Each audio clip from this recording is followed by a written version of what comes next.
오늘 아침 출근길 사람들이 가장 관심 있는 이슈는 무엇일까요? 매일 아침 관심이 높은 키워드를 골라 전해드리는 오늘의 핫키워드입니다. 코로나 사태 이후 어제 처음으로 신규 확진자가 2,000명을 넘으면서 무서운 확산세가 이어지고 있죠. 정부는 4차 대유행을 막기 위해 방역 조치를 추가로 강화하는 방안을 검토하고 있습니다. 지금 적용되고 있는 방역 조치로는 확산세를 차단하기 어렵기 때문인데요. 우선 집단 감염이 다시 발생하고 있는 요양병원과 요양시설의 면회를 제한하는 등 방역을 강화하기로 했습니다. 또 요양병원과 시설 종사자의 선제 검사도 확대 시행됩니다. 여기에 더해 거리두기 4단계를 전국에 확대 적용하거나 다중이용시설 이용 시간 제한을 강화하는 방안 등도 검토하고 있습니다. 누리꾼들의 반응은 다양했습니다. 지금도 힘들게 거리두기를 하고 있는데 앞으로 나아지는 건지 모르겠다는 걱정스러운 반응과 함께 2,000명 우려가 현실이 됐는데 자제해서 놀러 다니자라며 방역 지침 준수를 호소하기도 했습니다. 포인트를 구매해서 결제하거나 가맹점에서 할인을 받을 수 있는 결제 플랫폼이죠. 머지포인트가 당분간 서비스를 축소한다고 밝혔습니다. 머지포인트는 전용 모바일 앱에서 이용자가 포인트 충전을 하면 20% 할인 서비스를 제공하는데요. 편의점, 커피숍, 대형마트 등 7만여 개 프랜차이즈 브랜드에서 할인을 받을 수 있습니다. 할인율이 높아서 지난해 말부터 소비자들 사이에서 입소문을 타며 주목을 받았습니다.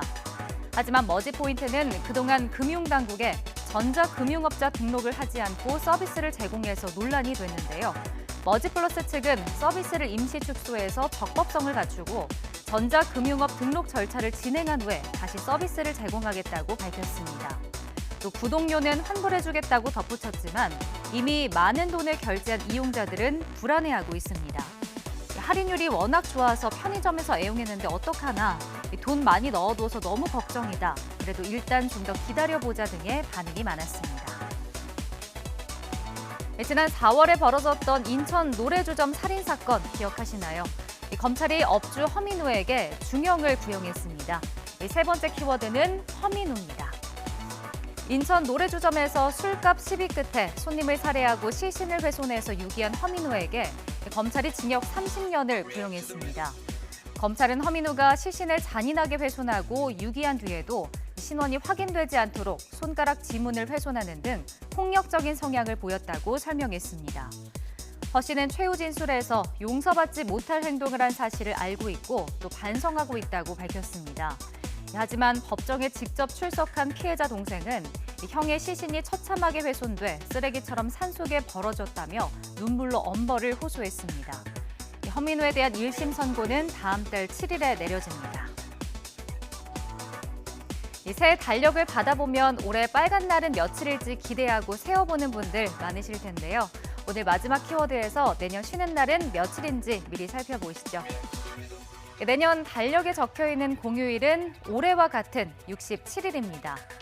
올해와 다른 점은 내년엔 대통령 선거, 또 전국 동시 지방선거가 있어서 쉴 수 있고요. 추석 대체 공휴일도 추가됐습니다.